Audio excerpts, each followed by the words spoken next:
Hello my dear friends and students, welcome to English next. हम लोग SSC CGL के English का previous paper solve कर रहे हैं और आज हमारा डिस्कशन नंबर है 16 और ये पेपर हुआ था 19 जुलाई 2023 को। ये है शिफ्ट 4 का पेपर। इसके पहले हमने सीजीएल 2022 के सारे सेट लगा चुके हैं और इसके पहले सीएचएसएल 2022 का सारा सेट लग चुका है। एमटीएस का तो 22-23 दोनों लग चुका है। ये सीजीएल 2023 का नंबर है, इसके बाद सीएचएसएल 2023 का नंबर आएगा। ठीक है, स्टेनोग्राफर का भी प्रीवियस पेपर लगा चुके हैं, तो बहुत सारे प्रीवियस पेपर हम लोग लगा चुके हैं। और आप लोग जो हमारे साथ पहले अभी जुड़े हुए हैं, अभी थोड़े दिन हुआ या आज पहली बार हमको देख रहे हैं, तो आपकी जानकारी के लिए बता दूं कि ये सारे प्रीवियस पेपर हम ऑलरेडी डिस्कस कर चुके हैं। आप जिसका भी प्रीवियस पेपर डिस्कस करना चाहते हैं तो देख लीजिएगा। सबके साथ पीडीएफ अटैच है, हर दिन का अटैच है। तो चलिए स्टार्ट करते हैं आज का डिस्कशन। पीडीएफ आपने सॉल्व ही कर लिया होगा और देखते हैं कि आपके कितने क्वेश्चन गलत हुए हैं और जो गलत हुए हैं उनका सही आंसर क्या होगा। तो स्टार्ट करते हैं पहले क्वेश्चन से और आपका पहला क्वेश्चन आपकी स्क्रीन पर है, वो है इडियम और फ्रेज का। तो इडियम क्या है, देखो बेटा, I am going to be in trouble, मतलब इडियम नहीं दिया इन्होंने दिया सिचुएशन। इडियम की मीनिंग दे दी सिचुएशन में और पूछा कि इस सिचुएशन में कौन सा इडियम लगेगा। I am going to be in trouble मतलब मैं परेशानी में पड़ जाऊंगा। If I don't submit my homework to the teacher, तो मुसीबत में पड़ जाऊंगा। चलो देख लेते हैं। ऑफ बेस का मतलब होता है इलीगल या इनवैलिड। इलीगल ना कहो, इनवैलिड कहो। इनवैलिड की मतलब जो मान्य नहीं होता। ऑफ बेस, देखो बेस क्या होता है, आधार होता है। और अगर इससे पहले ऑफ लगा दोगे जिसका मतलब जो मेन है, जो ओरिजिनल है, जो बेस है, जो नॉर्मल है, उससे अलग हटके हो जाएगा। चलिए, अप द क्रीक का मतलब ही होता है मुसीबत में या इन ट्रबल, ये हो जाता है। द लायंस शेयर का मतलब क्या हुआ, सबसे बड़ा वाला हिस्सा। सपोज करिए किसी चीज़ के 3 हिस्से होते हैं, उसमें एक को आधा मिल जाता है और 2 लोगों का क्वार्टर मिल जाता है, तो जिसको आधा मिला है वो क्या हो जाएगा, लायंस शेयर हो जाएगा, सबसे बड़ा वाला हिस्सा हो जाएगा। और डेविल्स एडवोकेट क्या होता है, डेविल्स एडवोकेट, डेविल क्या होता है, शैतान का वकील। मतलब क्या होगा शैतान के वकील का, कहीं कोई डिबेट या डिस्कशन चल रहा है जिसमें एक आदमी सबसे अलग बात करता है, सबसे अलग आर्गूमेंट करता है, भले ही वो उस आर्गूमेंट को, उस फिलॉसफी का सपोर्ट करता हो या ना करता हो, लेकिन वो सबसे अलग हट के बोलेगा, सबसे डिफरेंट उसका ओपिनियन होगा। ठीक है, तो वो होता है डेविल्स एडवोकेट। चलिए अपने दूसरे क्वेश्चन पे आ जाओ। दूसरा क्वेश्चन है, साइनोनिम बताना है जो अंडरलाइन किया हुआ है उसका। तो अंडरलाइन क्या हुआ है कि it was due to treacherous leaders that he decided to have to leave the party. तो ट्रीच एक वर्ड होता है, ट्रीच, TREACH। तो ट्रीच का मतलब क्या होता है, धोखा देना। क्या होगा, धोखा देना, गंदी बात है। इसका और वर्ड क्या होता था, ट्रीच होता है धोखा देना, एक वर्ड इसके लिए लगता है क्या, बिट्रे दे। ठीक है, और एक वर्ड इसके लिए क्या लगता है, डिसीव लगता है। ठीक है, ये लग गया। ठीक, तो ट्रीच है, बिट्रे है, डिसीव है, बिगाइल भी आता है इसके लिए, धोखा देने के लिए। ठीक, तो ये सारी चीज़ें हो गई। ट्रेचरस अभी एडजेक्टिव बना, ट्रीच से बना है ट्रेचरस एडजेक्टिव, मतलब धोखेबाज टाइप का होता है। तो धोखेबाज इसमें से कौन हो सकता है, डिवोटेड आदमी धोखेबाज कभी होगा ही नहीं। और ट्रांसिएंट अभी कल या परसों वाले में ये वर्ड आया था, मैंने आप लोगों को समझाया भी था। डिवोटेड क्या होगा, डेडिकेटेड होगा, ये ट्रेचरस नहीं होगा, ये ट्रेचरस का ठीक एंटोनिम हो जाएगा। ट्रांसिएंट का मतलब क्या होता है, टेम्पोरेरी का मतलब क्या होता है, कोई ऐसी चीज़ जो थोड़े दिनों के बाद ख़त्म हो जाएगी। तो ट्रांसिएंट का अपोजिट क्या हो जाता है, परमानेंट हो जाएगा। ऐसा ही वर्ड था जिसमें हमने ये डिस्कस किया था। और रेवेनस का मतलब क्या होता है, भुक्खड़ टाइप का। भुक्खड़ का मतलब क्या हुआ, ऐसा आदमी जिसको हमेशा भूख लगी होती है, 24 घंटे पे खाना है, रेवेनस। डिसलॉयल का मतलब क्या होता है, जो वफादार ना हो। लॉयल क्या होता है, वफादार। डिसलॉयल का मतलब जो फेथफुल ना हो, जो वफादार ना हो। तो इसका साइनोनिम, ट्रेचरस का साइनोनिम यही होगा, जो वफादार ना हो। ठीक है, चलिए आगे चलते हैं। आपका क्वेश्चन नंबर 3 में क्या कर रहे हैं, तो ये कह रहे हैं कि कुछ पोर्शन अंडरलाइन किया हुआ है। उन्होंने कहा कि जिसमें स्पेलिंग एरर हो वो आप बताइए, जो अंडरलाइन किया हुआ है। तो यहाँ छोड़िए, हम यहाँ आते हैं। कंस्ट्रक्टिव की स्पेलिंग एकदम से ठीक है, तो ये आंसर नहीं होगा। कंसिडरेशन की स्पेलिंग एकदम ठीक है, तो ये आंसर नहीं होगा। सिग्निफिकेंस की स्पेलिंग एकदम ठीक है, तो ये आंसर नहीं होगा। ल्यूक्रेटिव की स्पेलिंग गलत है। ठीक है। तो ल्यूक्रेटिव होता क्या है, पहले स्पेलिंग देखो, LUCRA होगा, उसके बाद TIVE होगा। ल्यूक्रेटिव मतलब क्या होता है, लाभदायक होता है, फायदेमंद होता है, ठीक है। तो यही आपका आंसर होगा ल्यूक्रेटिव। ठीक, आगे आ जाओ। Question number 4। क्वेश्चन नंबर 4 में क्या कह रहे हैं कि उस वर्ड को सब्स्टिट्यूट कर दो जो अंडरलाइन किया हुआ है। ठीक है, तो सब्स्टिट्यूट करने का मतलब या तो यहाँ मीनिंग बतानी होगी या तो इसको इम्प्रूव करना होगा, ठीक है ना। तो चलिए देखते हैं, Govind is improving his communication skill. Govind कोई लड़का है जो अपनी कम्युनिकेशन स्किल को इम्प्रूव करना चाहता है, उसको ठीक करना चाहता है। With a view to, with a view to. अब ये विद अ व्यू टू एक ऐसा फ्रेज होता है जिसके बाद हम हमेशा वर्ब की आईएनजी फॉर्म यूज करते हैं, ठीक है। वैसे जनरली हम लोग टू के साथ वर्ब की आईएनजी फॉर्म लगाते नहीं है, टू के साथ फर्स्ट फॉर्म लगाते हैं, लेकिन कभी कभी कुछ केसेज ऐसी हैं जब टू के बाद वर्ब की आईएनजी फॉर्म लगती है। तो अगर ये डिटेल में जानना चाहते हो कि टू के साथ वर्ब की आईएनजी फॉर्म कब लगती है, ये अगर बहुत डिटेल में जानना चाहते हो तो एक हमारे वर्ब वाले जो हमारी प्लेलिस्ट है जिसमें वर्ब है, उसमें होगा कब टू के साथ वर्ब की आईएनजी फॉर्म लगती है, या वर्ब फॉर्म, हाँ ये होगा, इस तरह से होगा वर्ब फॉर्म्स। वर्ब फॉर्म्स पर 4 वीडियो हैं, 2 पढ़ाया हूँ और 2 प्रैक्टिस कराया हूँ। तो वर्ब फॉर्म्स के ये वीडियो देख लो आप, मतलब कुल मिला के आपका 1 घंटा जाएगा, लेकिन ये से बहुत सारे क्वेश्चन, बहुत सारी प्रॉब्लम्स आपकी दूर हो जाएंगी। बार बार ये आया करता है। तो टू के साथ वर्ब की फर्स्ट फॉर्म लगती है। कब ऐसा होगा कि टू के साथ वर्ब की आईएनजी फॉर्म होगी, ये उसमें बताया हुआ है, जिसमें से एक कंडीशन ये है विद अ व्यू टू लगा हो, और क्या हो, लुक फॉरवर्ड टू लगा हो,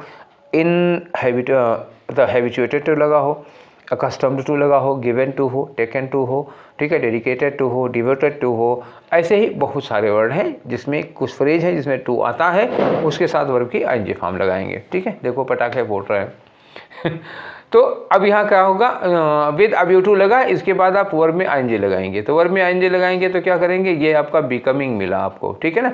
अब अचीविंग और मेकिंग की कोई ज़रूरत नहीं है। क्या बनना है हमको, जर्नलिस्ट बनना है। जर्नलिस्ट बनना है तो हमको बिकम ही में आईएनजी लगाना पड़ेगा। अचीविंग, मेकिंग, जर्नलिस्ट वो बना थोड़े रहा है, उसको तो खुद बनना है जर्नलिस्ट, इसे बिकम लगेगा, आईएनजी फॉर्म हो गई। चलिए आगे आते हैं, आपका क्वेश्चन नंबर 5। तो क्वेश्चन नंबर 5 देखते हैं, ये रहा आपका क्वेश्चन नंबर 5। कह रहे हैं कि जो कैपिटलाइज्ड है उसका एंटोनिम बताओ। कैपिटलाइज्ड कौन दिया है, वो ये लिखा है ब्रिस्क, ठीक है। तो taking a brisk walk can often induce a feeling of well being, ठीक है। आप तेज तेज चल रहे हैं तो इसका मतलब आपके अंदर कभी कभी ऐसी फीलिंग आएगी कि हम बड़े स्वस्थ हैं, बड़े कुशल हैं। तो ब्रिस्क का मतलब क्या होता है जानते हैं, फास्ट चलना। देखो ऐसा फास्ट बनाए हैं हम भी ना ठीक है, ये एफ होगा, ऐसे बनेगा फास्ट। तो फास्ट का क्या बताना है आपको, एंटोनिम बताना है। एंटोनिम फास्ट का क्या हो जाएगा भैया, स्लो हो जाएगा। लेट नाइट वॉकिंग बिल्कुल नहीं होगा। डस्की वॉक का मतलब क्या होता है, गोधूली के समय जब सूरज डूबने वाला होता है उस समय। और क्विक जो होता है, क्विक तेज तेज चलना हो जाएगा, तो ये तो लगा नहीं सकते क्योंकि साइनोनिम हो जाएगा, ठीक है। चलिए आगे बढ़ते हैं, आपका क्वेश्चन नंबर 6। क्वेश्चन नंबर 6 में क्या है, वन वर्ड सब्स्टिट्यूशन लगाना है आपको। किसके लिए, a person who enjoys doing dangerous things, मतलब एक ऐसा व्यक्ति जिसको खतरनाक काम करने में बड़ा आनंद आता है। ये खतरों के खिलाड़ी होते हैं। In a way that other people may think it stupid, मतलब ऐसे काम करता है वो खतरनाक जिसको और लोग स्टूपिड समझेंगे, बेवकूफ़ी भरा काम करता है वो आदमी, ठीक है। जैसे छत से कूद रहे हैं स्टंट दिखाने के लिए, अब ये बिना मतलब का ही तो काम है ठीक है। तो चलो देखते हैं हम लोग कि इसके लिए वन वर्ड क्या लगा सकते हैं। कैवेलियर, कैवेलियर का मतलब क्या होता है, हॉर्स राइडर, घुड़सवार। लेकिन देखो कोई भी अगर आदमी घोड़े पर बैठ के आ रहा है तो we can not tell him cavalier. घुड़सवार सेना के लिए यूज़ किया जाता है, जो सेना में घुड़सवार सेना होती है उसको कहते हैं हम लोग कैवेलरी, और जो सैनिक घुड़सवार सैनिक होते हैं उनको हम कैवेलियर कहते हैं। तो ये तो लगेंगे नहीं, ठीक है। लूनेटिक का मतलब क्या होता है, पागल हो जाता है, ठीक है। जिस आदमी का दिमाग ठिकाने ना हो, एक आध स्क्रू ढीला हो गया या वायरिंग कमज़ोर हो गई हो, ठीक है, तो वायरिंग खराब हो जाती है दिमाग की, वो पागल लूनेटिक हो जाता है। तो ये डेयर डेविल की बात हो रही है ना, खतरों के खिलाड़ियों की बात हो रही है, कैवेलियर और इनका नहीं। गैलेंट क्या होता है, ये होता है पराक्रमी। पराक्रमी का मतलब क्या होता है, ये भी खतरों से खेलता है, लेकिन पराक्रमी कहाँ, ये तब यूज किया जाता है जब आप युद्ध में हो, ठीक है। कहीं युद्ध वगैरह हो रहा है, कहीं कोई हमला हो गया है, ऐसे समय में जो खतरों से खेलते हैं, जो खतरा उठाते हैं, उन्हें गैलेंट कहा जाता है। जबकि जो क्वेश्चन पूछा गया है वो कैसा लगना चाहिए, स्टूपिड लगना चाहिए। तो ऐसे काम करने वालों को क्या कहा जाता है, डेयर डेविल कहा जाता है। ठीक है ना, एक टीवी पे शो आया करता था, उसमें डेयर डेविल काम किया करते, देखा होगा ना, कितना वाहियात काम कराते थे। तो डेयर डेविल आपका 1 ओवर सब्स्टिट्यूशन हो गया। नेक्स्ट आ जाओ बच्चा, क्वेश्चन नंबर आपका 7 है। तो क्वेश्चन नंबर 7 में अरेंजमेंट है। अरेंजमेंट देखो यहाँ पे दिया हुआ A B C और D। तो चलो इसको कर लेते हैं हम लोग। पहले पढ़ो, एक तरफ से लिखा है the olive tree grows slowly. जो ऑलिव का ट्री होता है, जैतून होता है, ठीक है, जैतून का पेड़ होता है, तो ये धीरे धीरे उगता है, ये फिर भी लिव्स अ लॉन्ग टाइम, लेकिन रहता बहुत दिन तक है, मतलब अरे वो हजार साल तक रहता है। आगे लिखा है the normal life span of an olive tree. देखो यहाँ भी उसकी लाइफ के बारे में बताया, यहाँ देखो, और यहाँ भी बता रहे हैं normal life span of olive tree कितना होता है, 300 से 400 साल। But olive trees as ancient as 3000 years have been discovered. कब के हैं, कितने पुराने, करीब 3000 साल पहले से इनके अवशेष मिलते हैं, ऐसा है। चलिए, मतलब ये 3000 साल पहले भी हुआ करते थे। अगला क्वेश्चन इसमें स्टेटमेंट है the olive is a well Mediterranean native evergreen tree. ठीक है, तो जो ऑलिव है, जैतून है, वेल नोन मेडिटेरेनियन, ठीक, मेडिटेरेनियन मतलब भूमध्य सागर के आसपास, नेटिव एवरग्रीन, एवरग्रीन मतलब सदाबहार पौधा है, हुज फ्रूट एंड ऑयल, जिसका फल और जिसका तेल दोनों, आर यूज इन क्विसाइन। क्विसाइन का मतलब क्या होता है, जो घर में मसाले वसाले टाइप की चीज़ें होती हैं, एंड कुकिंग, इन दोनों चीज़ों में ये यूज किया जाता है। चलिए, तो यूज हो गया।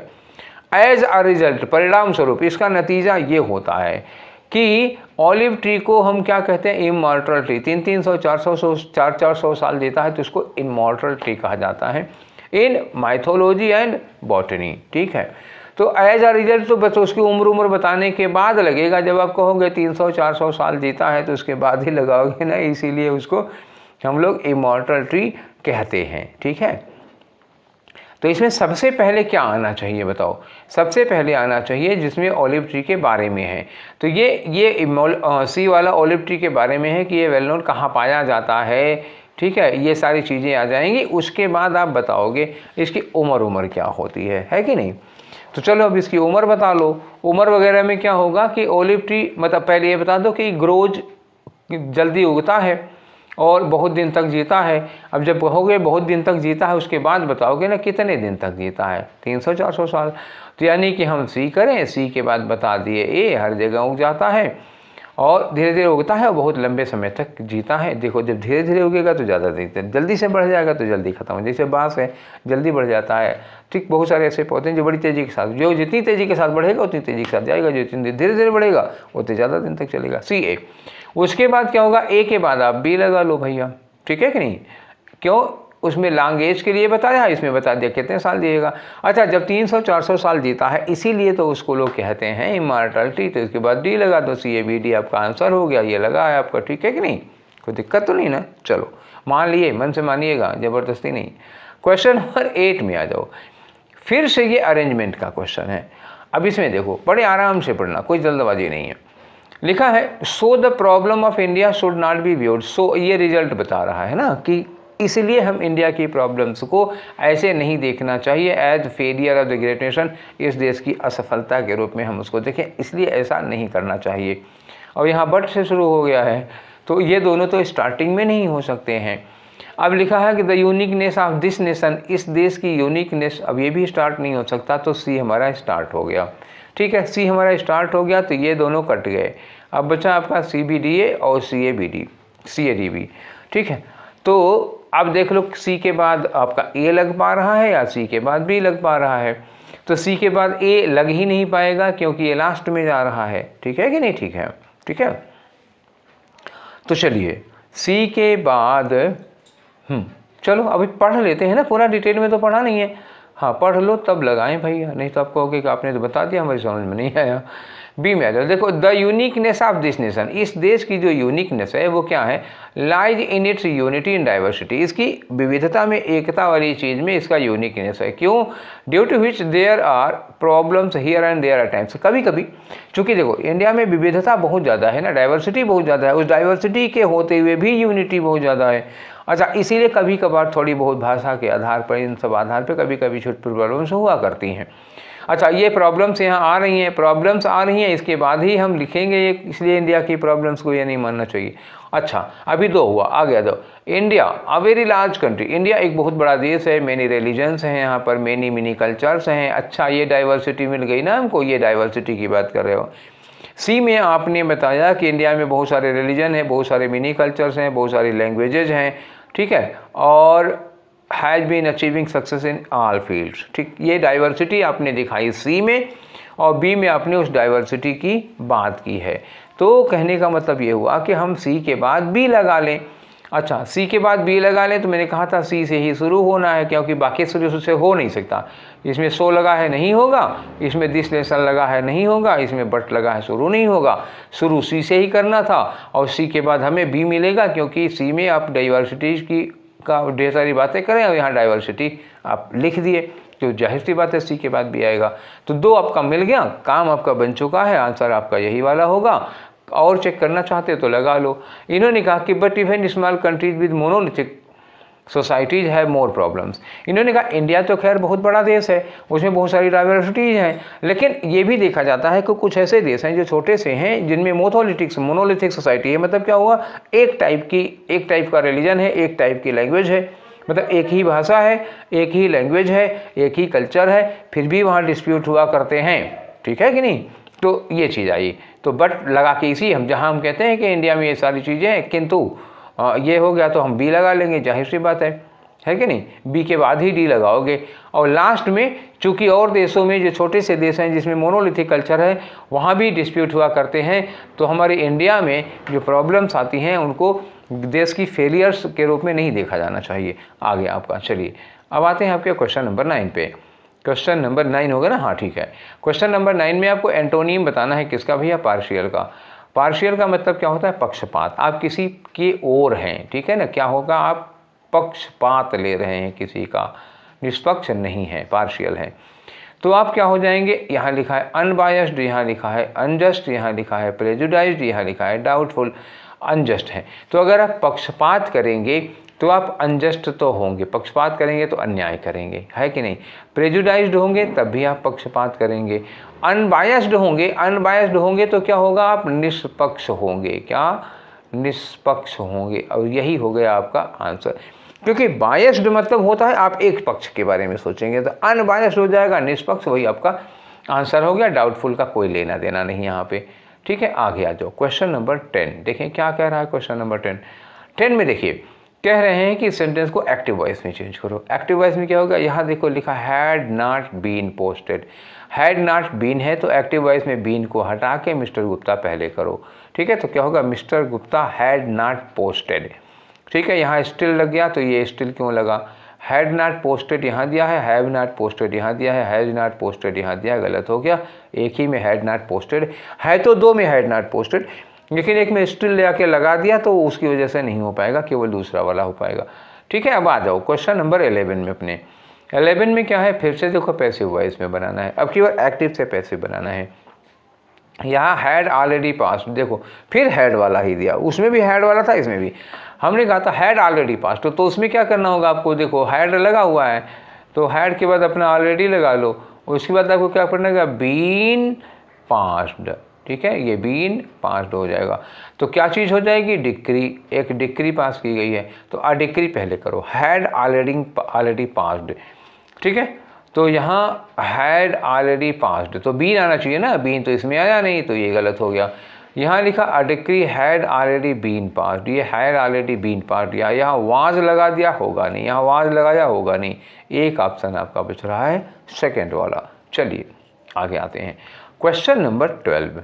तो 12 में क्या है, देखो एरर का क्वेश्चन है। It was by a chance, by chance होता है जी, बाय अ चांस नहीं होता, खत्म काम। ठीक है, ये कौन से वाले में है एरर एक्चुअली, बी वाला है ना, ये बी बाई अचांस बी वाला है, तो ये मतलब आपका 2 वाला आंसर हो जाएगा। बाई चांस होता है, बाई अचांस नहीं होता है। ठीक है, आगे आ जाओ 13 नंबर पे। 13 में क्या करें, आपको वन वर्ड बताना है। किसका बताना है? फॉरसेकन। फॉरसेकन का मतलब हुआ लोग जिसको भूल गए हों, या नेग्लेक्टेड चाइल्ड। नेग्लेक्टेड चाइल्ड मतलब जिसको कोई पूछ ना रहा हो। ठीक है, हु हैज़ नो होम, जिसके पास घर नहीं होता है, बेघर है। Spends most of his her time on streets, गलियों में घूमा करता है, तो जिसको आप क्या कहते हैं? बेघर।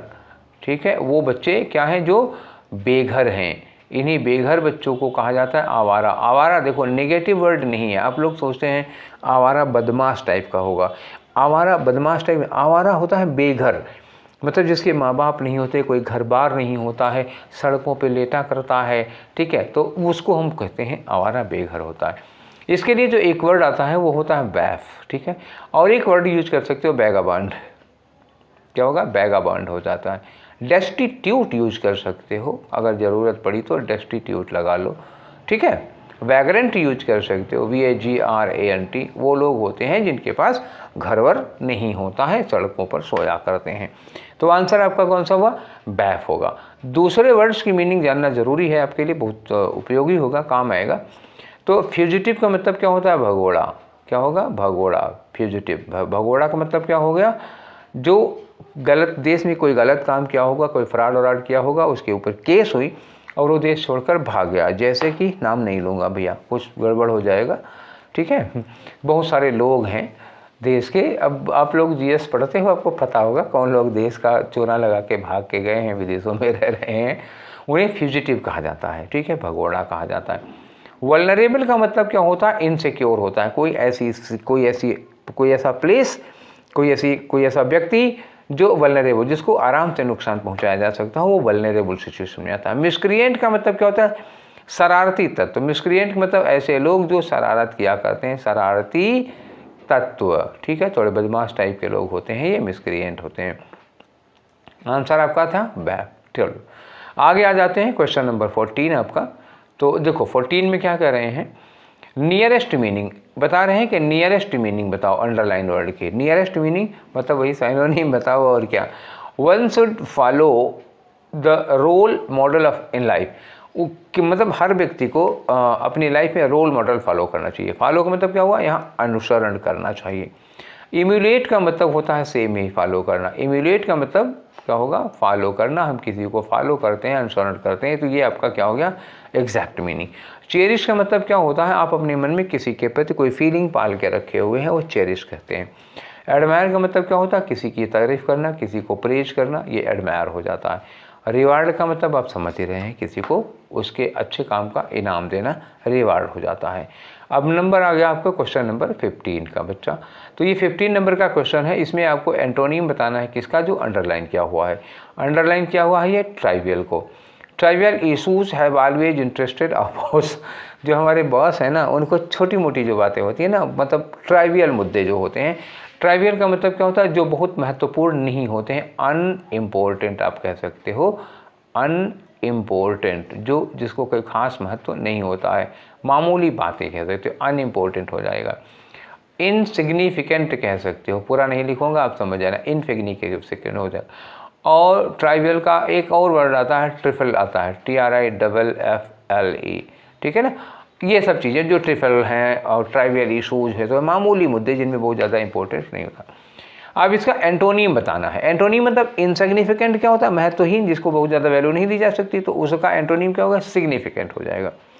ठीक, होपफुल आशावादी होगा, यहाँ कोई लेना देना नहीं है। फियर्स मतलब भयानक टाइप का होता है, बहुत उग्र टाइप का, ये होगा नहीं, कॉमन यहाँ नहीं लगाना है। ठीक है, तो चलिए आगे चलते हैं आपके क्वेश्चन नंबर 16 में। देखें 16 क्या है? फिर से एंटोनिम बताना है किसका? अंडरलाइन वर्ड का। अंडरलाइन वर्ड क्या होगा? ये अबेट दिया हुआ है, तो आप दो अबेट देखिए। एक होता है ABET और एक होता है ABATE। देखो दो हैं। ABET जो हुआ बेट वाला है। ABAT में क्या होता है? आप किसी को भड़का रहे हैं, दो लोगों में कॉलर वालर पकड़ लिए हैं और क्या करना है? गाली गलौज हो रही है, तेरी मेरी हो रही है, कॉलर वालर पकड़े हैं, पीछे से कोई आदमी आता कहता है मार मार मार, तो क्या होगा? हाथ, जो लोग कंट्रोल में थे वो हाथ छोड़ देंगे। तो आप क्या रहे हैं, आप एबेट कर रहे हैं। एबेट का मतलब क्या है, आप किसी को प्रोवोक कर रहे हैं, किसी काम को बुरा काम करने के लिए एबेट हो जाएगा। और ABATE वाला जो एबेट होता है ना, ये क्या होता है, काम डाउन करना, किसी को शांत करना। कुछ लोग उग्र हो गए हैं, मारपीट करने वाले हैं, आप पहुँच के उनको शांत करा रहे हैं, तो वो काम डाउन करना होता है। तो ये जो एबेट लिखा हुआ है ये काम डाउन करने के लिए है। हाँ, एंटोनीम क्या होगा, उकसा देना, भड़का देना आपको। ठीक है, तो अब देखिए सबसाइड का मतलब क्या होगा, सबसाइड का मतलब क्या होता है, कम करना। ठीक है, तो अबेट तो साइनोनिम हो जाएगा। लेसन, लेसन मतलब कम करना, ये भी साइनोनिम हो जाएगा। सस्टेन का मतलब चले कोई चीज़ वो ज़्यादा दिनों तक चले, ये नहीं। इंक्रीज का मतलब क्या होता है, बढ़ा देना। तो आप ये क्या कर रहे हैं, इंक्रीज कर रहे हैं तो अबेट कर रहे हैं ना, झगड़े को बढ़ा दिया आपने। तो आपका एंटोनिम कौन सा हो जाएगा, इंक्रीज वाला एंटोनिम होगा। ठीक है, आगे आओ। क्वेश्चन नंबर 17 देखें। 17 में क्या है, 17 में इन्होंने कहा कि कुछ वर्ड अंडरलाइन किए हुए हैं। ठीक है, और इन्होंने कहा कि उनमें किस में एरर है ये बताना है आपको। ठीक है, तो 3 अंडरलाइन किए हुए हैं, 4 किए हैं क्या। अच्छा, ये अलग अलग है जी, हैज़ नॉट अलग है, बीइंग अलग है। ठीक है, तो देखो the Datta company, has not being, तो भैया हैज़ नॉट और बीइंग नहीं होता, क्या है, बीन होता है कि नहीं। अब यहाँ पे मेकिंग लिखा है। ठीक है, मेकिंग न्यू स्कूल बैग्स, तो या तो आप करो, मेकिंग तो लिखा ही है, हैज़ नॉट बीन मेकिंग। हाँ, तो has not been making perfect continuous में आ जाएगा, क्योंकि यहाँ पर सिंस लगा हुआ है, तो ठीक है। हैज़ नॉट बीन मेकिंग, तो यहाँ पे आप बीन लगाइए, बीइंग नहीं होगा। मेकिंग तो फिलहाल ठीक है, क्योंकि यहाँ सिंस लगा, सिंस के साथ द लॉकडाउन कमेंस्ड, जब से लॉकडाउन शुरू हुआ तब से, तो सेंटेंस का टेंस सही है।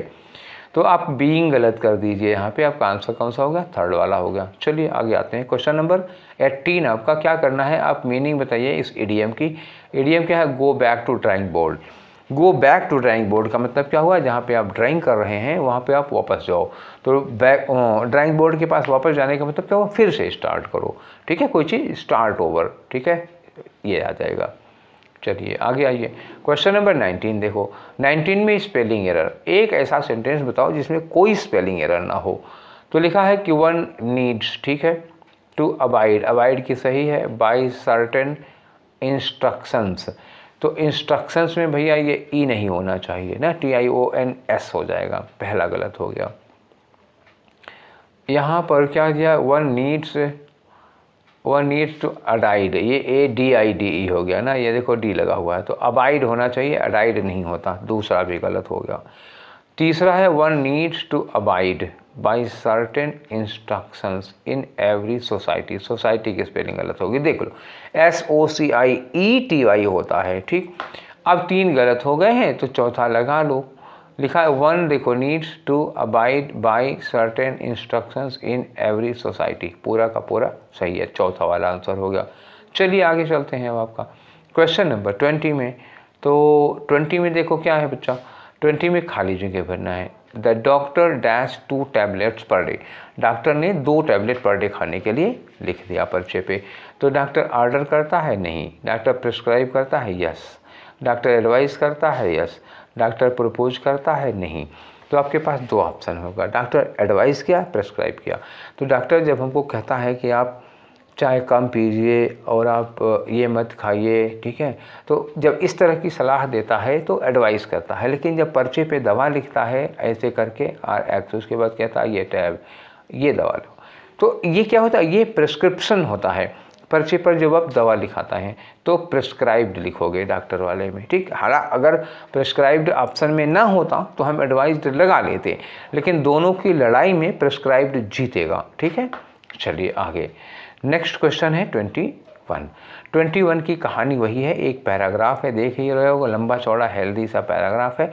इसमें 5 खाली जगह हैं, इनको भरना है। तो कैसे भरेंगे, पहले आप पढ़िए। देखिए लिखा है, तो when he was in college, जब वो कॉलेज में था तो एक famous poet made a useful distinction for him, जब वो कॉलेज में था तो एक पोइट ने उसके बारे में एक बड़ा बढ़िया सा डिस्टिंक्शन किया था, उसकी तारीफ में कुछ कहा होगा। आगे लिखा है कि ही हैड ड्रंक डैश, अब बताएंगे मात्रा में और कहाँ, वो पी लिया था, थोड़ा सा पिया था, ज़्यादा पिया था, ये तो आगे पता चलेगा। In the poets company, poet की कंपनी में, पोइट का साथ मिल जाएगा तो फिर हो गया कल्याण। उनके साथ में पी लिया था, कितना पी लिया था, to be compelled to describe to him a poem he was dash of. अच्छा, तो ये इतना पी लिए हैं कि उसको मतलब ये जोर देने लगे कि एक ऐसी पोएम लिखिए जिसके बारे में मैं सोचा करता था। तो यहाँ क्या होगा कि ही वाज, यहाँ वो सोचते थे जिस पोएम के बारे में। तो यहाँ काफ़ी पी लिए हैं, मतलब एनफ पिए होंगे और क्या। आगे लिखा इट वुड बी, देखो अगर पहले लगाते तो ना लग पाता, थोड़ा सा रिजल्ट देखिए ना पीने का, तब लगा कि वहाँ क्या लगाना है। It would be a monologue in of sort. Monologue का मतलब क्या होता है, जिसमें एक आदमी बोलता जाता है, सामने वाला कोई बोलता नहीं है, अपने विचार व्यक्त करते जाओ। द सेल्फ कंटेम्पलेशन, अपने आप को कोस रहा होगा व्यक्ति। सेल्फ कंटेम्पलेशन, कंटेम्पलेट करना, अपने आप को कोसना। Of a student on a summer afternoon, उस कविता में एक स्टूडेंट एक समर आफ्टरनून में खुद को कोस रहा है, अपनी ही निंदा कर रहा है। Who is reading Euphues. Euphues क्या होता है, ये होता है यूफेमिज्म थे, एक फिलोसफर टाइप के थे, वो हमेशा बहुत मीठा बोला करते थे, कड़वी बात बुरी बात भी बड़े मधुर शब्दों में कहते थे, तो वो यूफ्यूइज पढ़ रहा था। The poem itself would be a subtle dash of euphemism. तो इन्होंने कहा कि जो हम पोएम चाह रहे हैं उसमें भी क्या हो चाहिए, खूब अच्छी मात्रा में यूज होना चाहिए यूफेमिज्म का।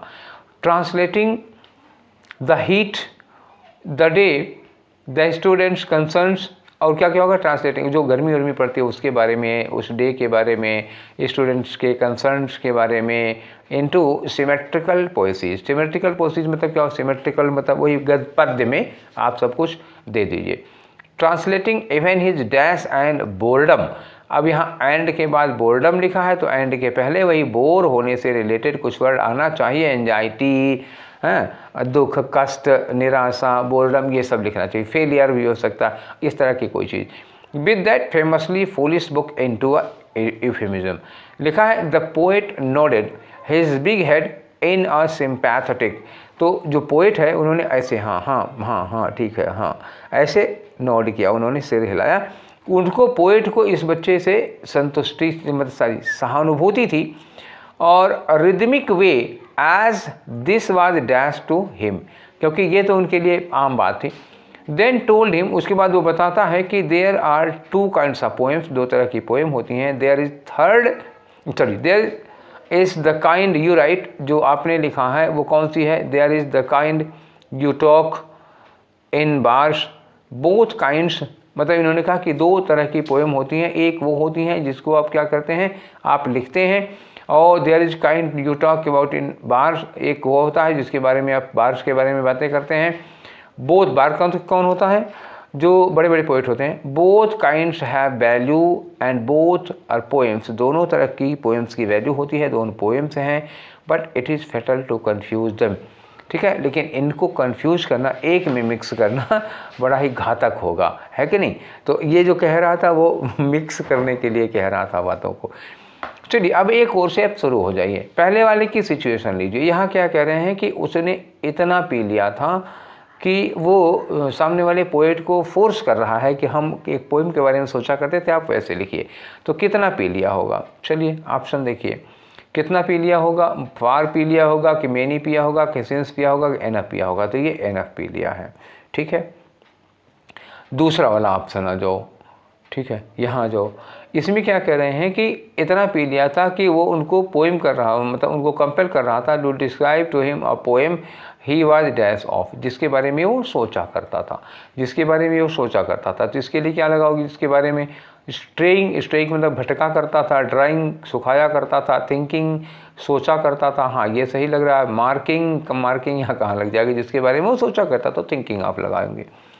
अब अगला आ जाओ 23 में। तो 23 में देखो क्या है, ये रहा आपका क्वेश्चन, यहाँ पे भरना है।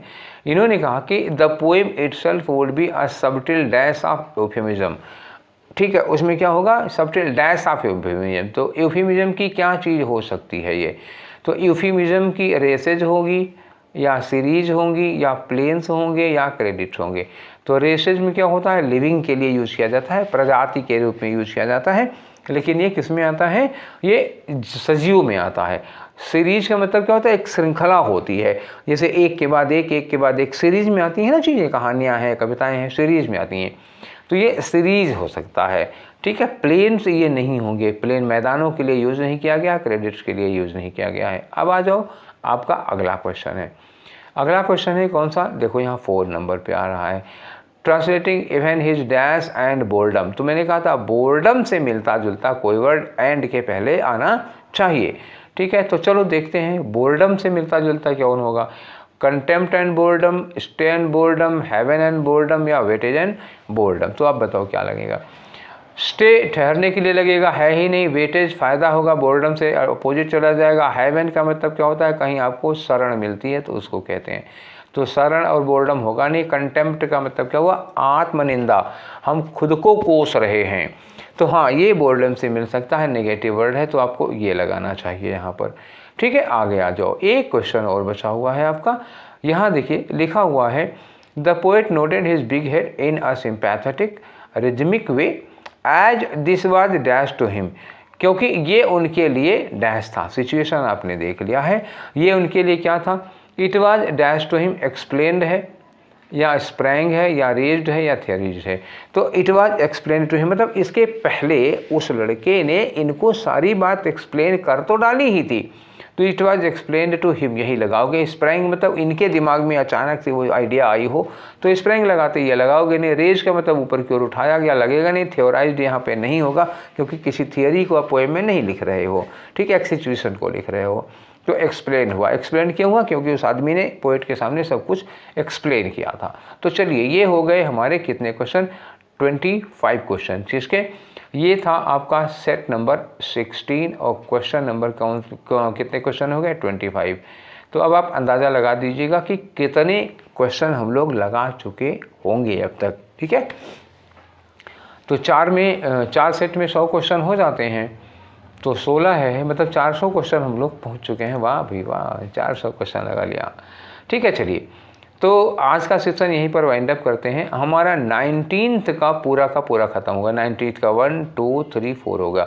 अब हम लोग कल शुरू करेंगे 20th का, ठीक है ना, 20 तारीख वाला। फिर 20 होगा 4, फिर 21 का होगा 4, फिर 2 दिन का गैप मिलेगा, फिर 24 से शुरू करेंगे क्योंकि बीच में पेपर नहीं हुआ था, गैप था 2 दिन का। 21 के बाद सीधे 24, 22-23 नहीं हुआ था पेपर। ठीक है, तो धीरे धीरे करके हम लोग ख़त्म कर लेंगे इसको। चलिए, तो ये सेशन आप लोगों को कैसा लगा कमेंट बॉक्स में हमको लिख के बताइएगा ज़रूर। हम थोड़ा रिप्लाई देने में देर हो जाती है लेकिन देता ज़रूर हूँ, फिर भी भले 2-4 दिन के बाद दूंगा। मैं आपकी चीज़ों को देखता हूँ, पढ़ता हूँ। ठीक है, तुरंत नहीं पढ़ पाता हूँ कभी कभी क्योंकि ऑफलाइन क्लास से लेता रहता तो हर जगह मतलब हमेशा फ़ोन उठा के नहीं उसको देखता रहता। ठीक है, एक दिन निकालता हूँ, देख लेता हूँ, संडे को देख लेता हूँ, अक्सर संडे को ही ज़्यादातर आप लोगों को रिप्लाई संडे को ही मिली होगी। ठीक है, तो ये सेशन यहीं पर वाइंड अप करते हैं। कल मिलेंगे नेक्स्ट और नए वाले सेशन में। Till then take care, thank you.